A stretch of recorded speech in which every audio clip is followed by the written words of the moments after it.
The Dakar Rally is getting tougher and longer. Peru is proving to be a challenging country for the drivers and navigators. And for Toyota Gazoo Racing South Africa, this land of the Incas bared its teeth in stage 2. We've gone from a really great high to probably reality. You know, Janelle entered the pits here, the bivouac, actually having won the stage.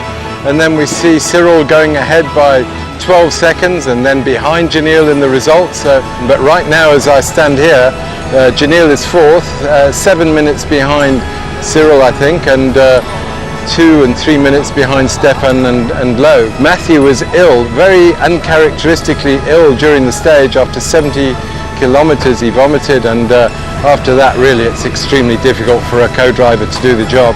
Oh, it's more than terrible. I did the first 100k with not too much problem, but after that start to have a very bad headache and pain everywhere, and at the end I was vomiting from the last 100k, so it was very difficult inside the car to give all the information to Nasser, but he did it very well. So after a difficult day in the desert, could Toyota Gazoo Racing South Africa bounce back in stage 3? A 296-kilometer journey between Pisca and San Juan de Macona, which went into the heart of the canyons. They certainly could, with stage 1 winners Nasa Latia and Mathieu Boimel dominating matters.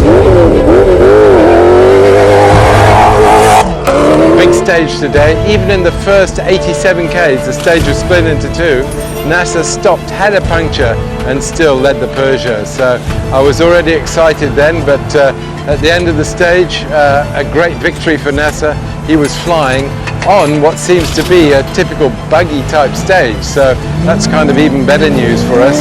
And on top of all of that, NASA had another puncture and stopped.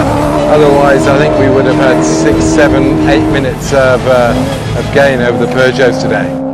Good day for us, and except 2 flat tires we have.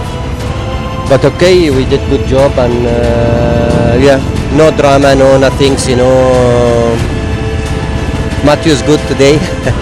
A little bit better than yesterday for sure, but still I am not well 100%. One more night and I will be really happy, I think, tomorrow morning. It's because you have to look a lot into your notes, into the GPS and other instruments and outside, and I'm glad that I'm fine so far, and but because of Mathieu I was alarmed and I took some plastic bags into the car. You never know, just in case, but so far, knock on wood, everything is good. The Peugeots were not beating the Toyotas. NASA won. I think we are around P7, Janelle are around P5, I think. I think a good day for Toyota and the overall classification. We was pushing, you know, and the punctures cost only 1.5 minutes, you know, to change. It's mean we lose only 3 minutes. But we, like what I say, you know, if you have a good position, you can make a time. Today we have we run car number 8, and we did really good job. Yeah, Janelle exited the first section of the stage with in Loeb's dust. He'd caught him.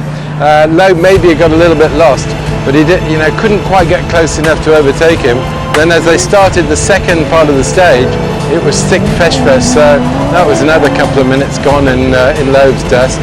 But Janelle had a pretty good day. Very difficult to see today, especially the last dune crossing with the visibility. It was very tricky.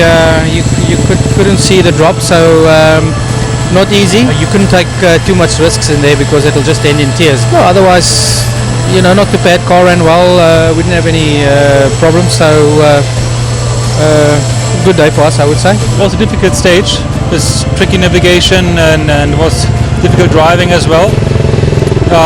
The Toyota Hilux worked perfectly and Janelle did a good job.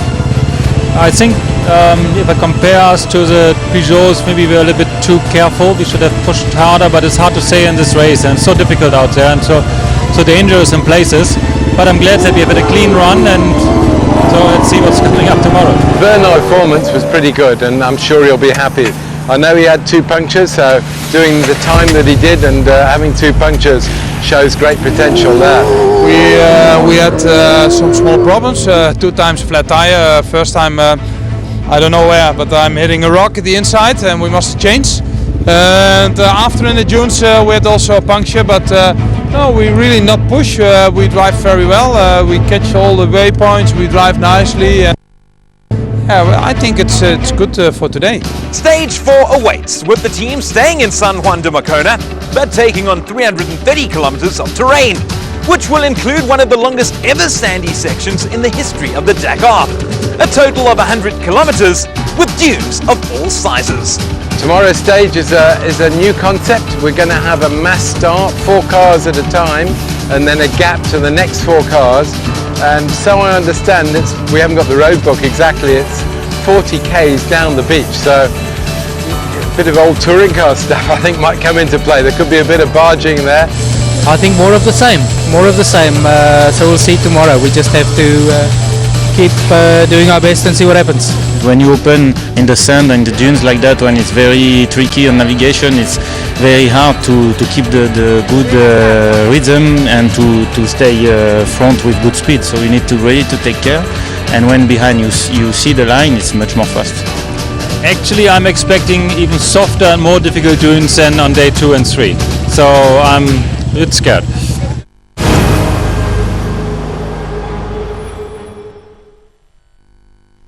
Toyota Gazoo Racing South Africa will feature 3 teams at the 2018 Dakar Rally, and one of them sees Dutch driver Bernard ten Brinker behind the wheel. Ten Brinker is a Toyota stalwart, having raced a Hilux on the Dakar Rally twice before. However, this will be his first outing as a full works driver. 2015, it was the first time that I started with the Toyota and Tom Colzul. It was a good year. We make a good result, and we 7. It was the first time that I meet the Toyota. It was the old car of Janil, what I was driving, and yeah, we were very happy, and that was the beginning of the cooperation between me and Toyota. Sport is a great passion of Ten Brinker's. He spends his spare time getting fit, playing tennis and running. But of course, his real love is motorsports, where he's achieved tremendous success. I started in the motorsport career in 2001. I started on the circuit in a racing cup. The first year I drive there, I finished as a champion, as junior driver. 2009 I started rallying in the Netherlands. The first year I drive in the rally, I been champion in the Netherlands. And then I drive a couple of WRCs in Germany, Portugal, Spain, and this year I also drive some rallies in the R5. And yeah, it's a good mix of rally and rally weight. I live for the rally, and for me it's not a hobby. I'm a professional who do everything on the right way from A to Z, and I think you must be like this to be in this team and to have a proper result.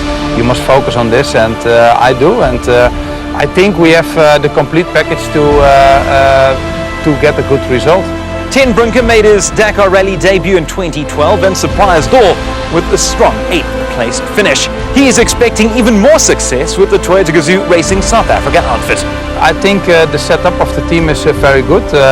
We have all kinds of different levels in the team and also of experience, and I think with this car and this team we can do a good job. The good thing of the team in South Africa now, how I feel it, is the experience that they have, and also Glyn, it's the guy who manages everything, but also under the car, and it's incredible how he does that. But also the guys around, they are very friendly, very nice, and I think with all the guys, together with Glyn and also his wife, it's a really good team to develop a car, but also to run a car, and it gives me the very good feeling. The new Hilux is a very good car. It's a step in the good direction, and it's really better than the old one. Ten Brinker will be joined in the Hilux by renowned French navigator Michel Perrin. And while it will be the first time that the pair will be working together, Ten Brinker has nothing but confidence in his veteran co-pilot. He's really on a high level, but when you are not have the power, he gives you the power in the car. It's really amazing, and yeah, it's good to have an experienced guy at your side and to guide you through the stage.